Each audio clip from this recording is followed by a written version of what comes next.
अस्सलाम वालेकुम वरहमतुल्लाहि वबरकातुहू। दोस्तों, जो कल साथी ने रुमाल बांधा तो मैंने भी सीखने की कोशिश की। जो मोहम्मद ख़ान हाफ़िज़ मोहम्मद ख़ान ने बांधा था, मैंने कोशिश की कि मैं भी सीखूं। तो देखते हैं बांध सकते हैं या नहीं। चलो आइए देखते हैं। अच्छा, बुजुर्ग ने ऐसे किया था, फिर ठीक है, फिर इसको वापस लपेटा था। ठीक है, मैं भी लपेट रहा हूँ और उसके बाद ऐसे किया था, फिर ऐसे किया था।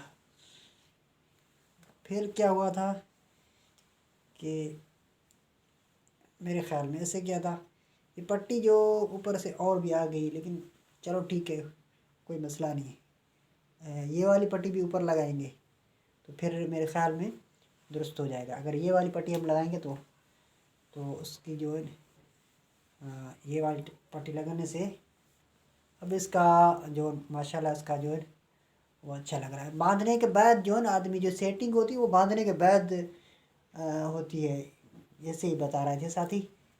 तो इंशाल्लाह हमने बांध दिया है, कोशिश तो की है। अगर गलत बांधा है तो आप कमेंट में बता देंगे।